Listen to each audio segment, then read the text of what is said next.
Hey everyone, it is day 14 and I want to quit. I want to give up. I'm at the halfway mark and I don't want to do this anymore. I just want to leave another YouTube ghost channel and I really just don't want to fail, to be honest.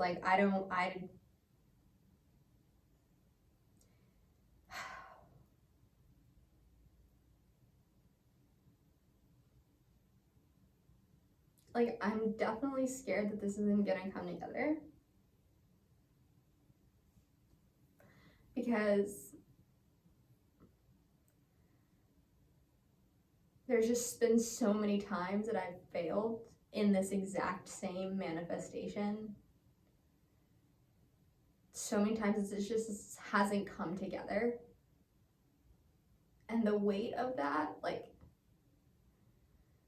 it's kind of like what we were talking about in the self-doubt episode.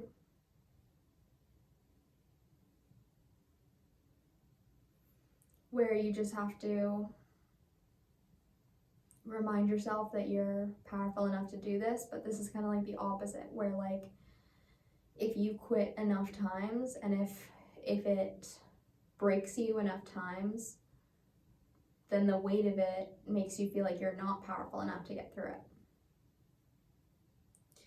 And I feel like halfway is like one of my festerings, you know? If I'm not feeling my best, I'll quit halfway up a mountain. You know, if, for example, for Lent this year, I tried to do the super strict challenge where I was gonna forage all of my food. And I quit on day 14. Even though that wasn't even halfway, that was 40. I was gonna do 40 whole days. I didn't do any prep ahead of time or anything like that, but I was gonna go out and find food for 40 days. And I quit on day 14. And then I ran to the store and got a giant oven pizza and chips and candy and chocolate and just ate the whole thing and just quit as hard as I could so that I couldn't give myself permission to try more.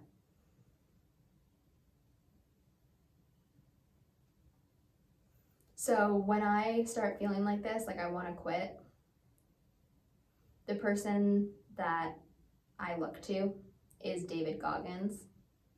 If you haven't heard of David Goggins, honestly, go look him up. He is the godfather of controlling your physical mind and getting your mind to work for you instead of against you through sheer willpower alone. Because I'm at the point right now where my physical mind is throwing a tantrum. Somehow in one day my room is now a mess. I didn't do my hike this morning. I didn't do my workout this morning. I've eaten a completely different diet plan than I normally do. I had burger patties instead of chicken, and I had 5 bananas instead of 2. And I know that doesn't sound like a crazy amount or anything, and I'm not saying that it is. I'm just saying that I'm rebelling, essentially. I'm rebelling against what I view as continuing towards this manifestation, which is my consistent diet plan, my consistent working out, my possibility portal. I'm rebelling against it. And it's gonna make it a lot harder for my higher self to get us to this finish line if I keep it up, if I keep kicking and screaming. It's definitely one of my festerings. This quitting halfway thing is 100% probably my strongest festering that's been responsible for stopping me from so many different things in my life. So David Goggins, I wanted to know, what does he think about when he's ready to quit? And he said that he looks back on all the preparation and all the training and everything he did to get himself to that moment. How hard, how difficult the journey has been to get him to where he is now. And he actually talks quite a bit about manifestation, but without using any of those kind of words. He says that he has this ability to visualize himself at the end so strongly that it drives him to it. And that is visualization, that is manifestation. And he's able to tame his physical mind so strongly that it doesn't get in the way of his higher self. And his higher self is able to bring him through the ringer to get him there. He was able to take himself from 300 pounds to a Navy SEAL. Just because he woke up one day and said, I'm going to be a Navy SEAL. And then figured out how to do it and figured out how to push through every single thing that came his way, that was going to stand in his way, including his own physical mind. And right now my physical mind is winning, and it needs taming. It needs to be pacified so that we can keep going down this road.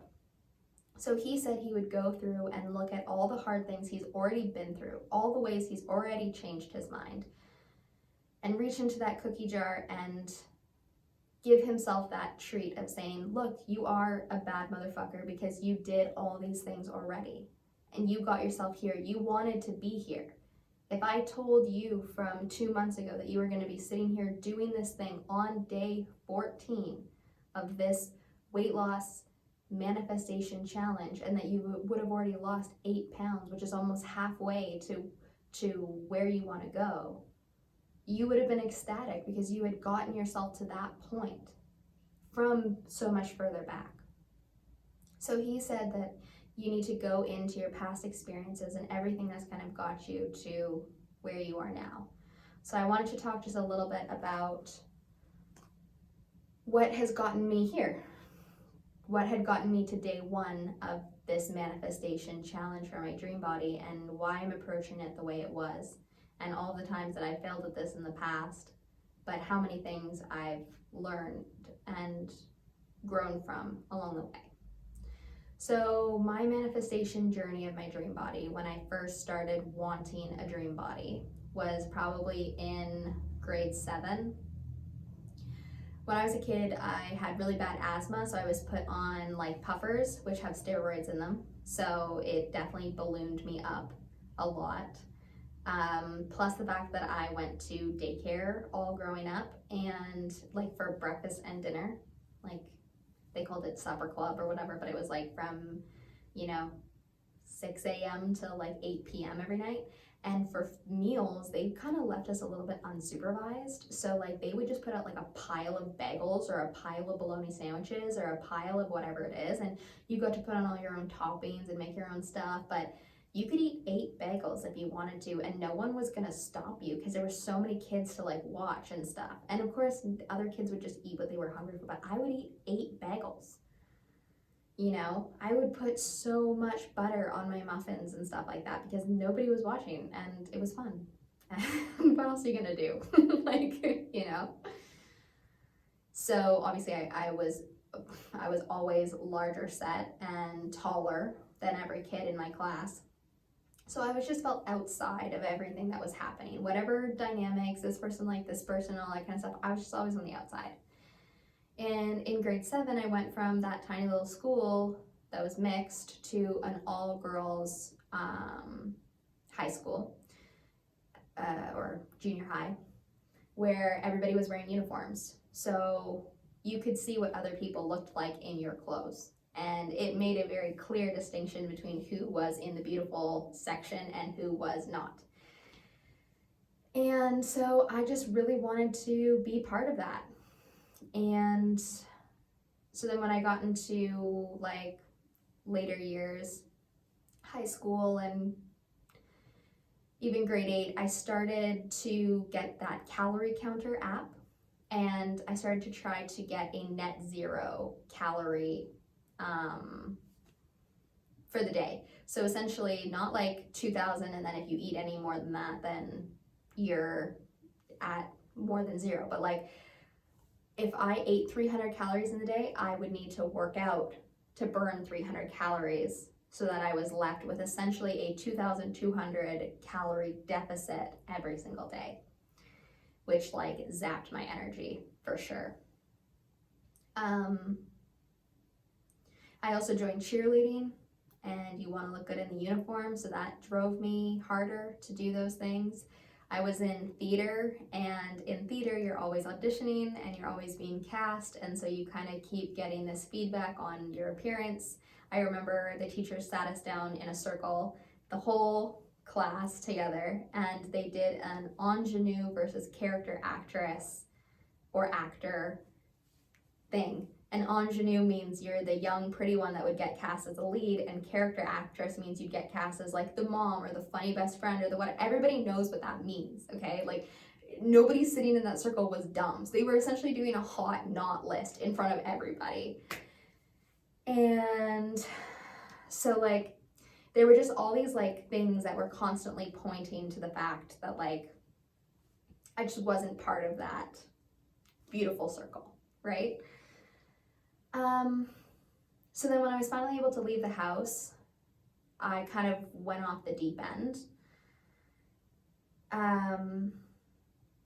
Also in high school, Tumblr was a huge thing, and it was at the time when your parents didn't know how bad or how dangerous the internet could be, so they just let you have unbridled access to do whatever you wanted. And I was on Tumblr, was like the big thing. Instagram wasn't even out yet. And it was all about like the thinspo. So like there was all those pro Anna, pro Mia pages where it was just essentially like anorexic girls posting pictures of like skin and bones, and everyone being like, wow, like that's the most beautiful thing ever. I want to be essentially a skeleton in a sweater too. Like, that was the ideals. So when I got to college, I went off the deep end. There's always substances floating around college that makes it easier not to eat, so I was definitely all about that. And as well as, like, I was finally at a place where I could throw up my food if I wanted to, because my roommate didn't care and my mom wasn't around anymore and my boyfriend wasn't living with me, so he didn't know. So I would do that. I would barely eat anyway. So I was either eating nothing, and then if I did eat something, I would just get rid of it. That way it wasn't in my body. And I got to the smallest I had ever been, but even that was still like kind of larger than most, like, you know, the people that I wanted to be. So I didn't feel in that moment that I had achieved anything. I was doing 3 hours of yoga every day. I had drained myself. I was so tired throughout this that I would fall asleep at work on the job. Like, just at the desk. I got in trouble so many times that I had no energy left. I was wiped. I was done. I had so little energy that I ended up having to drop out of college because I just couldn't sustain it anymore. And I moved back home. And then all of a sudden, I realized I hadn't fixed anything because I couldn't hide the habits anymore. So I couldn't hide it from my mom. She knew what was going on. So I couldn't toss anything up. I couldn't fixate and eat just little bits, and I couldn't do any substances. So all of a sudden the weight started coming back. And I only lived with her for like 2 months before moving in with my now current partner. And I made the decision, at the time it felt like a mistake, now I know it to be a blessing, but I made the decision to tell him about what I was struggling with and what I was doing and stuff like that. And so he wouldn't let it happen. Like, he would lock himself in the bathroom if I was trying to get in, or if I was already in the bathroom, he'd be banging on the door, and then he would lecture me for like hours about how I was ruining my body, which he was so right. Like, it was so unsustainable. It gave me terrible acid reflux that I suffer with to this day. Like, I can't eat after 4 p.m. without having a terrible night's sleep and waking up just like everything burning.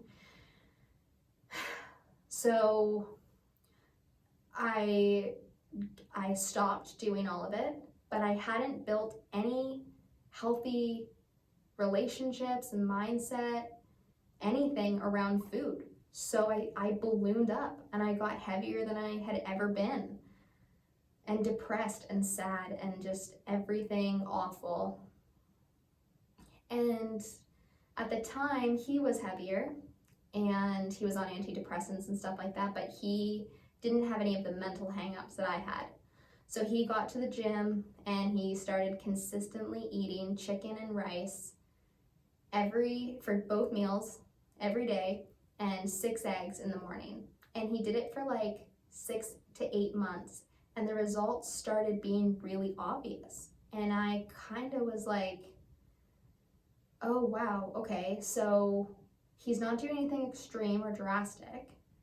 He's full, the portions are huge, and he's going to the gym, but he's not like going to the gym for 3 hours a day. He's just like working out for like an hour, and yet this consistency is working, and he's not a miserable bitch the entire time either. And I started to think, okay, maybe there's a middle way, because the pendulum that I was on was just penduluming between guilt and shame, extreme restriction, extreme binging, lose 30 pounds, gain 60 pounds, lose 60 pounds, gain 120. It was such a like roller coaster. And here he was just picking something he could stick to that was a slight deficit and slight exercise, and just moving forward. Because I never moved forward. If you look at the whole picture, there was no forward movement consistently. So that was the first festering that I had to get over and overcome. And I had to, you can't just see the middle way and then go, okay, great, now I'm gonna take it, because you're way over here or you're way over here, and the velocity at which you're swinging, you have to slow it down slowly, and you have to go through these part of the swings too, where it's starting to curve and you can see this middle way, and you stay on the middle way for like maybe a month, but then something sets you off and you try to restrict, and then you end up binging. And so you have to go through the whole journey to the manifestation of just being able to be consistent with something. So that was the first festering that I had to get over. Then once I was on the kind of straight and narrow middle way, I realized that there was still so much resistance against me, because I was living in Canada, in North America, right? So the grocery stores are designed to get you to buy chips and chocolate and junk food and all the crap and eat more. Every road is designed to get you to go to McDonald's or Tim Hortons or whatever it is. Even just driving to work, you have to go by 6 or 7 places. Every single person walks in with a Starbucks. Like, there's so many options that you end up over consuming, like even when you're trying not to. So then you end up in a pendulum with life, because it's like over consume, and you're like, no, I can't, so I'm gonna just under consume, and then you give in to what it's trying to get you to do, trying to manipulate you into, and then you end up having to restrict to try to. So we ended up moving to Madeira Island, because we were just getting so unhappy with Canada and with the manipulation of everything, like of the purchasing, but also of the media and of the divisiveness and everything. And we were just like, where else can we go where we can just get away and just let our own brains make decisions for once? And thankfully we were able to come here to Madeira Island. So Madeira is very different than living in Canada, because so the grocery stores are small. First of all, we live in the countryside of Madeira, so we live in the smallest part of a small island. You go into the grocery store and there's maybe one small freezer with freezer foods. I've never felt drawn to buy any of those, which I did feel drawn to buy stuff in Canada. The fruit is like, there's a lot of locally grown fruits like bananas and oranges and peaches and strawberries. The onions have little bugs on them and dirt. The bananas have flies buzzing around. Everything looks like it was taken from the ground and put on the shelves. You know, like share washed a little bit, but a little bit, like it's not, but then that means nothing was sprayed with chemicals, because you can see the bugs are still there, you know? Yeah, so nothing is just seeped in chemicals. There's still, sure, the Milka chocolates and the cookies and everything, but it's such a small aisle that walking by it doesn't require every ounce of your willpower. The restaurants around here aren't known for their quality of food. It's more like they're known for the views and all that kind of stuff, the experience. But if you live in the town, you can just go sit right by the restaurant and like look out at the water with the same view that the people eating are. There's no draw if you live here. And it's nice all year round. So you don't have to pack on fat to prepare for the winter. You don't have to get depressed for 6 months and then fight that with what's gonna make you happy when you don't want to go outside, nobody wants to see each other, all that kind of stuff. Just food, just Uber Eats, you know? So like, you don't have to deal with that.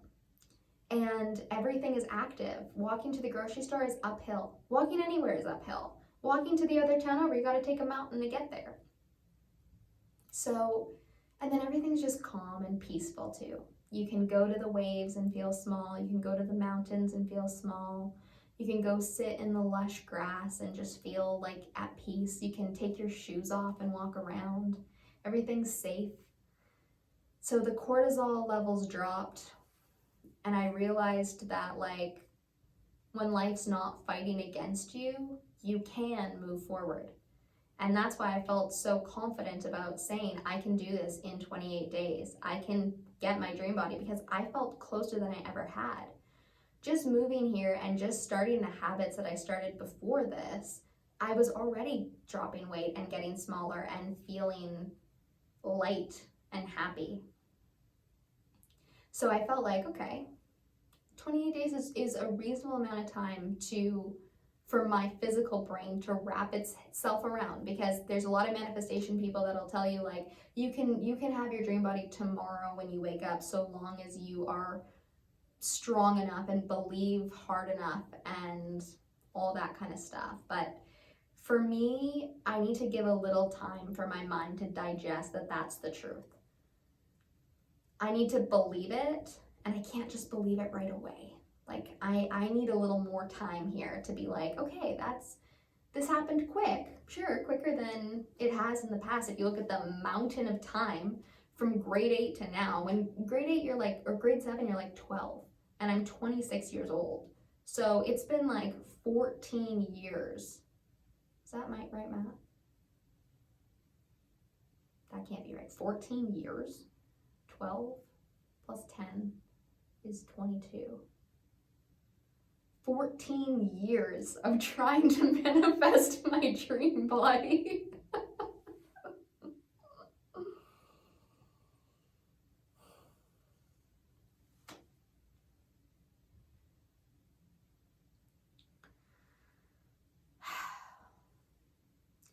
14 years, and now we're here, and I might be 28 days away, or I might be 14 days now away, because I've already done half the journey.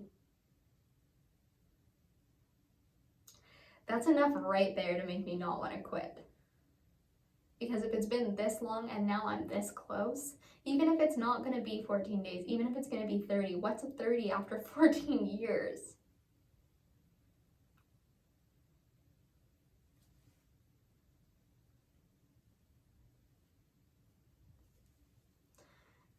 Stopping to do what? Like if I did quit now, if I did stop now, what else would I do? You know? What would I do with my morning if I wasn't doing my mountain? What would I eat if I wasn't eating my healthy foods?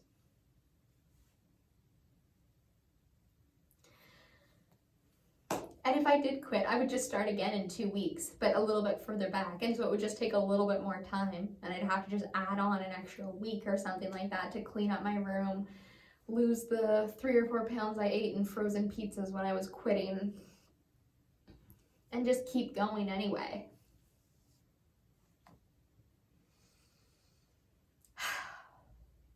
Yeah, David Goggins is right. This works. This works. This works. I can't quit. I can't quit. There's no quitting. So I guess it's just about releasing now. Releasing control. I'm gonna read the things that I need to release again because it's gonna be important to just release doubt, release dread, release self-imposed boundaries, release limiting mindset, release excuses to stay small, release desperation to please all, release fear that the universe will abandon me, release fear that I will not survive the fall, release fear that I will die trying, release the fear to succeed, because what would happen then? Success is the total unknown. Release the fear of the unknown, release my barrier protecting me from existence. I am allowed to exist, it's what I'm here to do. So, we are going to release with this moon. Essentially, I'm just feeling the same way that I felt on day one of this whole thing, which is that if I just don't take a step back today, then I'm winning. If I can, I've still got day left, so I can do the workout that I didn't do. I did still do a walk this morning. It wasn't up the mountain, but it was to the town over, which is still pretty, like, it's still quite a walk. I was still sweating. I'm not gonna give in and eat anything that's not healthy today, that closes up the possibility portal or challenges my higher self. And I'm gonna go clean my room. And I'm gonna keep going, and I'm gonna make a video tomorrow. So if you want to write anything that, write your life story in the comments, or write the thing that you're not giving up on. That's probably the best. That's probably the least vulnerable, less vulnerable than writing your life story, but just write the thing that you're not giving up on in the comments. Let's encourage each other in a positive way instead of in the way that I wish that section on Tumblr had never existed and thrown me for a loop like that. It just had me manifesting totally the wrong thing. Let's keep manifesting health and happiness and our dream body being strong and healthy and fit and confident. And yeah, peace, love, and magic, guys.